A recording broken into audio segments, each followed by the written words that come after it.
আমি কোনো রাজকুমার নয় এবং আমার কোনো পঙ্খিরাজ ঘোড়াও নেই, কিন্তু তোমার জন্য আমার এই রাজ্যে এক রাজ্য ভালোবাসা আছে।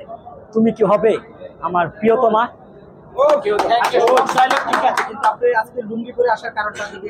লুঙ্গি অ্যাকচুয়ালি মানে কি দেখেন, লুঙ্গি পরতে কমফোর্টেবল মানে মনে হয় এবং আনন্দ, বাট ভালো মতো পড়তে পারি না।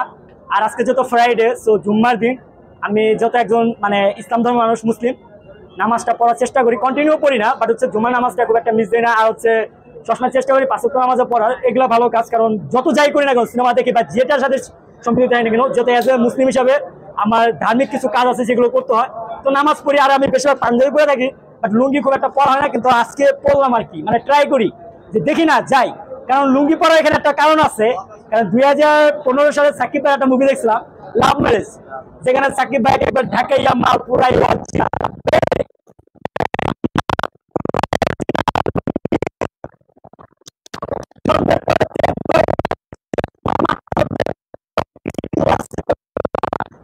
বেশি না, জাস্ট আমার অনেক টাইম দাও, তোমার মাথায় কয়টা চুলা সব বলে তুমি জানে মন মনি। সো এই যে ডায়লগটা ছিল অসাধারণ, মানে সাকিব ভাই তো এটা বসগিরি সিনেমা, রংবাজ, এগুলো তো পুরান ঢাকার ল্যাঙ্গুয়েজ ইউজ করেছে, বাট লাভ ম্যারেজ সিনেমাতে প্রপারলি সাকিব ভাইকে পুরান ঢাকার স্টাইল, চুল বড় বড় বাবরি, সাদা পাঞ্জাবি, সাদা লুঙ্গি, এরকম ভাবে দেখা গেছে। তো ওইটার জায়গা থেকে বলতে পারেন পড়া। দরজ সিনেমা নিয়ে তো বললেন না কিছু?